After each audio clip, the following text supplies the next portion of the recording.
Saludos donde quiera que se encuentre, soy su hermano en Cristo, Oscar Tacuba. Es para mí un honor, un privilegio y agradecemos a Dios y a usted por la oportunidad que nos da de llegar hasta donde quiera que se encuentre. Gracias por acompañarnos. En esta ocasión, en este estudio, vamos a considerar un tema muy importante para nosotros. Y tiene que ver con una pregunta. La pregunta es: ¿por qué necesitamos palabras de vida eterna? ¿Por qué necesitamos palabras de vida eterna? Y con la ayuda de Dios vamos a responder esta importante pregunta. Si me permite hacer una oración. Señor Jesús, te damos gracias por tu misericordia, por tu fidelidad, por tu bondad y sobre todas las cosas también por tu palabra que nos revela la verdad, tu verdad. Gracias por habernos hablado y por habernos mostrado a tu Hijo. Te lo pedimos todo y te damos gracias en el nombre de Jesús. Amén. Entonces la pregunta es: ¿por qué necesitamos palabras de vida eterna? Lo primero que necesitamos saber y entender es esto, que ¿quiénes somos realmente?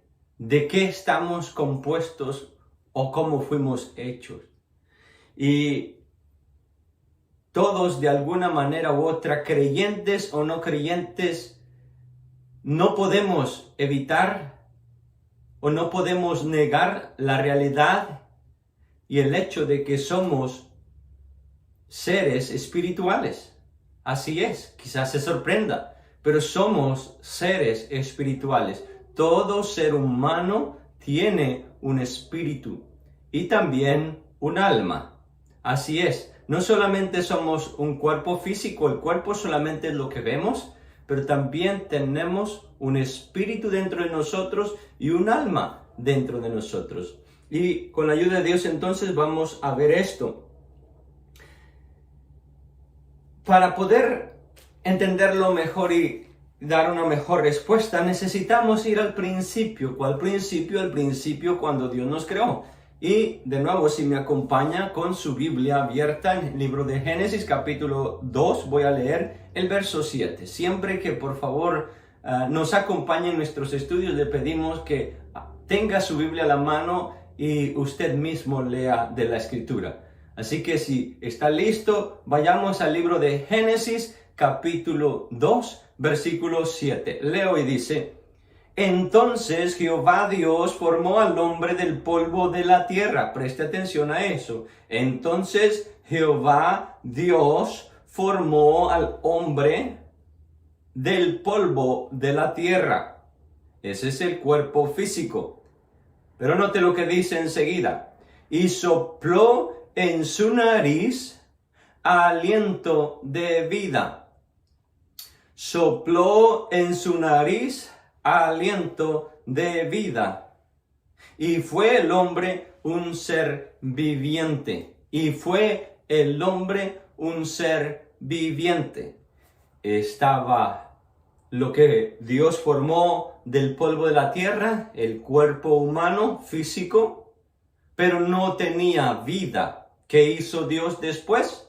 Sopló en su nariz aliento de vida. Sopló en su nariz aliento de vida, y entonces el ser que Dios había creado del polvo de la tierra vino a ser un hombre viviente. Tuvo vida. ¿Cómo cobró la vida? El espíritu que Dios puso en el hombre. Por tanto, cuando morimos, lo que queda en la tierra es polvo, porque polvo fuiste tomado y al polvo volverás. Y cuando la persona muere físicamente, es porque el espíritu ha regresado a Dios, quien lo dio. Eso es lo que la Escritura nos enseña. Entonces, somos un espíritu dentro de este cuerpo, y es el espíritu de Dios quien nos da la vida. Al Dios soplar ese aliento de vida. Ahora, ¿qué es el alma? El alma es la unión precisamente del espíritu en el cuerpo. Y el alma se compone de tres elementos o se conocen tres partes del alma. ¿Y cuáles son? El intelecto, las emociones y la voluntad. Lo repito, el alma se compone de el intelecto, las emociones y la voluntad. Todo esto también es inmaterial. El alma es inmaterial. No la podemos ver. No podemos ver un pensamiento, no podemos ver una emoción y no podemos ver la voluntad. Sin embargo, cada una de estas tres, los pensamientos, las emociones y la voluntad, se manifiestan a través de nuestro cuerpo físico. Nuestros pensamientos se manifiestan, nuestras emociones las manifestamos y también nuestra voluntad. Entonces, la pregunta ¿por qué necesitamos palabras de vida eterna? Simple, porque somos seres espirituales. Somos seres espirituales. Ahora, en Mateo capítulo 4, en el Nuevo Testamento, en el primer libro del Nuevo Testamento, Mateo capítulo 4, tenemos, el evangelista Mateo nos presenta el momento cuando nuestro Señor Jesús, después de haber sido bautizado, dice la Escritura, fue llevado por el Espíritu al desierto para ser tentado por el diablo. Después de que Jesús ayunó 40 días y 40 noches, vino el tentador y por supuesto le ofreció, si eres hijo de Dios, di que estas piedras se convierten en pan. Veamos la respuesta de Jesús en Mateo capítulo 4. Él respondió y dijo, escrito está. Preste atención a las palabras de Jesús. Escrito está. ¿Dónde está escrito? Jesús está refiriendo al Antiguo Testamento, específicamente al libro de Deuteronomio capítulo 8, versículo 3. Deuteronomio capítulo 8, versículo 3 dice de la siguiente manera. Y te afligió y te hizo tener hambre, está hablando de Dios Moisés, y te sustentó con maná, comida que no conocías tú ni tus padres la habían conocido. Escuche esto, para hacerte saber que no solo de pan vivirá el hombre, mas de todo lo que sale de la boca de Jehová vivirá el hombre. No solo de pan vivirá el hombre, mas de todo lo que sale de la boca de Jehová vivirá el hombre. Jesús entonces dijo al diablo cuando le tentó para que convirtiera las piedras en pan, escrito está en Deuteronomio capítulo 8 versículo 3, no solo de pan vivirá el hombre, sino de toda palabra que sale de la boca de Dios. Ahora, Jesús, ¿por qué dijo escrito está y refiriéndose a un libro del Antiguo Testamento? Porque el Nuevo Testamento no se había escrito todavía. Aún Jesús estaba iniciando su ministerio y ni siquiera había escogido a sus discípulos. Entonces, por eso Jesús se refiere al Antiguo Testamento. Si no hubiera dicho, está escrito en el Nuevo Testamento, pero por supuesto no existía en ese entonces. Pero se refiere a lo que estaba escrito. Esto habla de la armonía que existe entre el Antiguo y el Nuevo Testamento. Bien, vamos a avanzar. Entonces, entendamos esto. Todo ser humano necesitamos alimento espiritual porque somos seres espirituales. Jesús lo acaba de reafirmar que no necesitamos solamente alimento físico, necesitamos un alimento espiritual. Permítame entonces nada más rápidamente puntualizar 5 cosas de lo que las Escrituras nos revelan de sí mismas. Número 1, las palabras de Jesús son vida. Si me acompañan el Evangelio de Juan, ahora en el capítulo 6, verso 63, Jesús dijo estas palabras estando en su ministerio terrenal. Juan 6, 63, Jesús dijo lo siguiente: el Espíritu es el que da vida, la carne para nada aprovecha. Las palabras que yo os he hablado son espíritu y son vida. Las palabras que yo he hablado son espíritu y son vida. La palabra de Dios también nos vivifica. Escuchemos lo que dice la carta a los Hebreos capítulo 4 versículo 12. Leo y dice, Hebreos 4, 12. Porque la palabra de Dios es viva y eficaz y más cortante que toda espada de 2 filos y penetra hasta partir el alma. Presta atención aquí lo que enumera el escritor a los Hebreos. Hasta partir el alma y el espíritu. Y luego dice las coyunturas y los tuétanos. Esto se refiere al cuerpo, alma, espíritu y cuerpo. Y disciernen los pensamientos y las intenciones del corazón. Es decir, la palabra de Dios es viva y eficaz y penetra. Entra hasta lo más profundo del ser humano. Entra al espíritu. Entonces, porque por supuesto sabemos que cuando nosotros comemos, ingerimos alimentos físicos, comemos a través de nuestra boca o bebemos y de esa manera nuestro sistema digestivo digiere los alimentos y los distribuye a donde se necesitan. Eso es la forma de alimentar el cuerpo. Pero la forma de alimentar el espíritu, entonces, ¿cómo sería? Bueno, lo acabamos de leer. Jesús dijo que no solo de pan vive el hombre, sino de toda palabra de la boca que sale de la boca de Dios. Es decir, la revelación de la Escritura, la palabra escrita de Dios. Y ahora hemos leído que esa palabra de Dios discierne y entra y penetra al alma, al espíritu. Y luego, por supuesto, la palabra de Dios también es medicina, dice el libro de Proverbios, capítulo 4, verso 20 en adelante. Dice, hijo mío, escuche de nuevo, está atento a mis palabras. Siempre vamos a ver la palabra, la palabra, la palabra. Está atento a mis palabras. Inclina tu oído a mis razones. Si nota algo, las palabras entran por nuestros oídos. La palabra entra por nuestros oídos. Hijo mío, está atento a mis palabras. Inclina tu oído a mis razones. No se aparten de tus ojos, guárdalas en medio de tu corazón, porque son vida los que las hallan y medicina a todo su cuerpo. Las palabras de Dios son vida y medicina, sanan. Las palabras de Dios también nos hacen libres. Jesús lo dijo en Juan 8:32. Y conoceréis la verdad y la verdad os hará libres. Conoceréis la verdad y la verdad os hará libres. Alimentamos nuestro cuerpo por nuestra boca, pero nuestro espíritu entonces hemos observado que lo alimentamos a través de nuestros oídos. Pero ¿qué pasa cuando leemos la palabra en voz baja o en silencio? Bueno, también nuestros ojos al leer estamos ingiriendo la palabra. Nuestro espíritu se alimenta a través de el oído y a través de los ojos, lo que vemos.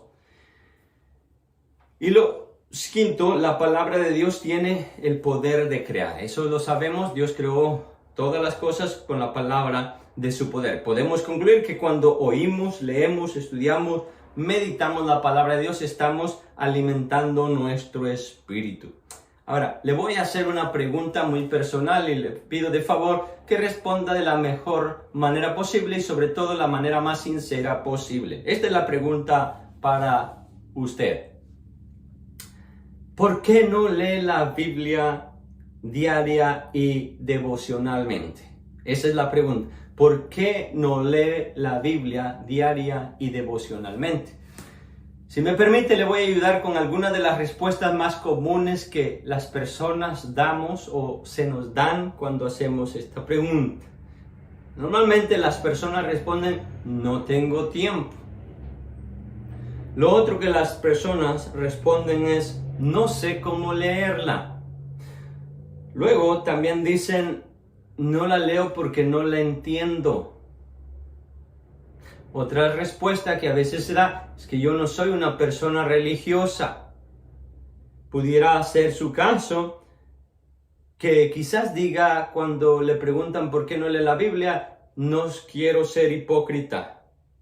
O quizás diga, no tengo interés en la Biblia o en la palabra de Dios, como usted quiera llamarle. Pues bien, si me permite también, en mi opinión, muy también sincera y muy humilde, con todo respeto, si me permite, le ayudaré a ver cada una de estas respuestas que a veces damos, si este es el caso suyo. Cuando decimos no tengo tiempo, recuerdo bien las palabras de este filósofo griego estoico llamado Séneca. Él dijo lo siguiente: no es que tengamos poco tiempo, pero desperdiciamos mucho. Presten atención a esas palabras. No es que tengamos poco tiempo. Lo que pasa es, o nuestro problema es, que desperdiciamos mucho. Y creo que son muy sabias sus palabras. No tengo tiempo porque desperdiciamos mucho. Y realmente no es que no tengamos tiempo, lo que pasa es que no sabemos administrar nuestro tiempo y no hemos determinado para hacer el tiempo. No sé cómo leerla. Bueno, si usted no sabe, hay muchas cosas que no sabía. ¿Está de acuerdo conmigo? Hay muchas cosas que no sabía. ¿Cómo usted aprendió a hacer aquello que ahora sabe y que antes no sabía? Bueno, a través de haciendo aquello que no sabía y que quería aprender. De la misma manera, entonces, si no sabe cómo leerla, si usted quiere, aprenderá. Ahora, no le entiendo. Esta es mi respuesta para las personas que dicen, no entiendo la Biblia, por eso no la leo. Y ¿sabe? Mi respuesta es, usted no la entiende porque no la ha leído. Si usted la leyera, la entendería. Y esto se lo digo por mi propia experiencia. La otra respuesta que se da, no soy religioso, pues yo tampoco. En realidad la Biblia no es para personas religiosas. La Biblia es el manual de instrucciones dado por Dios para los seres humanos para que aprendamos a vivir sabia, quieta y reposadamente. Para que aprendamos a vivir de la manera correcta, pero no solamente la manera correcta, de la mejor manera que aún nosotros mismos queremos vivir. Yo sé que todos nosotros queremos vivir en paz, queremos vivir en armonía y todo lo demás. La única manera es si seguimos las instrucciones, el libro de instrucción de Dios para la vida del hombre en cuestiones de todas las áreas, familia, finanzas, salud, lo que quiera, está aquí revelado por Dios en su palabra. No quiero ser hipócrita. Si somos sinceros, la mayoría de nosotros lo hemos sido en algún momento u otro. Hemos cometido hipocresía, somos hipócritas, actuamos a veces sin pensarlo y sin quererlo. Es la manera en que vivimos. ¿Qué tenemos que hacer cuando Dios nos revela y nos confronta con la hipocresía? Lo que tenemos que hacer es arrepentirnos, confesar nuestro pecado y pedirle a Dios que nos ayude a cambiar. Eso lo he hecho yo muchas veces, aún con mi propia familia, mis propias hijas, a mi propia esposa, le he tenido que pedir perdón. Les he tenido que decir, reconozco que me he portado hipócrita, les pido perdón, por favor ayúdenme. Y seguimos adelante. Así sucesivamente. Entonces, solamente le quiero dejar saber, todas las respuestas que normalmente se dan son excusas, todas son buenas excusas, pero ninguna de ellas son buenas razones por las cuales no leer la Biblia. Entonces, considere esto que le digo y lo digo para ayudarle a usted a verdaderamente hacer aquello que realmente importa. Yo creo que la Biblia, si entendiéramos todos los beneficios que tenemos de la Biblia, no dudaríamos y no perderíamos mucho tiempo en otras cosas que no nos edifican, cuando realmente en la Biblia encontramos la respuesta a todas nuestras necesidades. Y se lo dije hace un momento, es mi experiencia. Si usted me hubiera conocido 25 años atrás, no conocía absolutamente nada de la Biblia, conocía muy poco de Dios, conocía más de religión, pero muy poco de Dios, y de la Biblia absolutamente nada. Ahora, por su gracia, sé un poco. Y esto, mi amado amigo, hermano, pudiera ser su experiencia también, si usted lo desea. Si usted desea, puede conocer a Dios, puede conocer la Biblia, puede aprender a leerla, puede deleitarse en leerla. Quizás se pregunte, ok, muy bien, ¿cómo lo hago? Pues esta es mi respuesta, es muy simple y muy fácil. Lo primero que tenemos que hacer, y Jesús lo reveló en Juan capítulo 3, el Evangelio según San Juan, capítulo 3, voy a leer rápidamente lo que Jesús dijo del versículo 1 al versículo 7. Juan, Evangelio según San Juan, capítulo 3, versículo 1 al 7. Leo y dice: Había un hombre de los fariseos que se llamaba Nicodemo, un principal entre los judíos. Este vino a Jesús de noche y le dijo: Rabí, sabemos que has venido de Dios como maestro, porque nadie puede hacer estas señales que tú haces, si no está Dios con él? Verso 3, respondió Jesús y le dijo, de cierto te digo, que el que no naciere de nuevo no puede ver el reino de Dios. Presta atención a las palabras de Jesús. De cierto te digo, que el que no naciere de nuevo no puede ver el reino de Dios.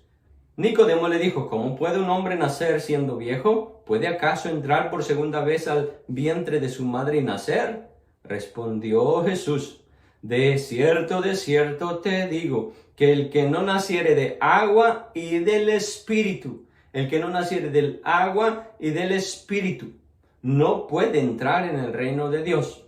Lo que es nacido de la carne, carne es, y lo que es nacido del Espíritu, Espíritu es. No te maravilles de que te dije, os es necesario nacer de nuevo. ¿Qué es lo que Jesús está diciéndole? Nadie puede ver el reino de Dios si no ha nacido de nuevo, y nadie puede entrar al reino de Dios si no ha nacido de nuevo. Entonces es importante y es necesario. Si Jesús dice que es necesario, es necesario.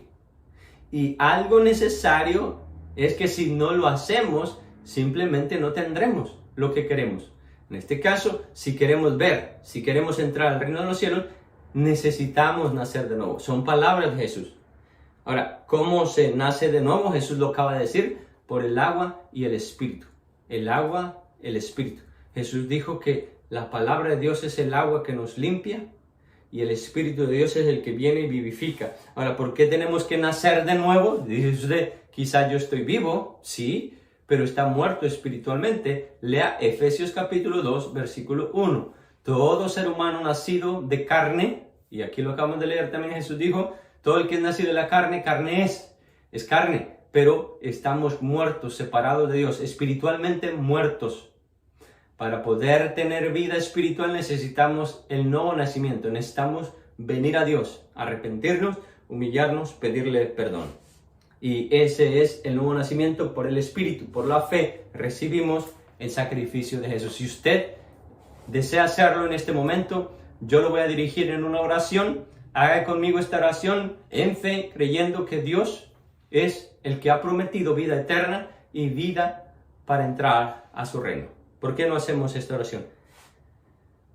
Amado Dios y Padre que estás en los cielos, Señor, santificado es tu nombre. Reconocemos por medio de tu palabra que hemos leído que tú, en tu amor, has enviado a tu Hijo Jesús a morir en la cruz por mis pecados, y que, Señor, tú lo has enviado para reconciliarnos contigo. Así que en esta hora yo reconozco que soy pecador, que me he apartado de ti, que he transgredido tus mandamientos. Te pido que me perdones y te pido que me recibas por el medio del sacrificio de tu Hijo Jesús, quien derramó su sangre en la cruz del Calvario por mí.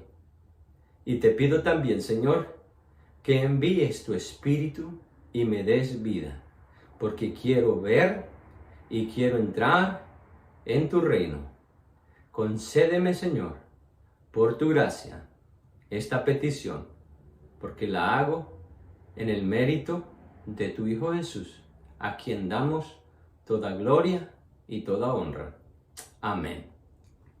Si usted ha hecho esta oración, bienvenido a la familia de Dios. Así es, le doy la bienvenida a la familia de Dios. Usted ha nacido de nuevo por la palabra de Dios, por la fe en Él, y usted ahora podrá ver y podrá entrar al reino de Dios. Le aseguro, esto cambiará su vida radicalmente.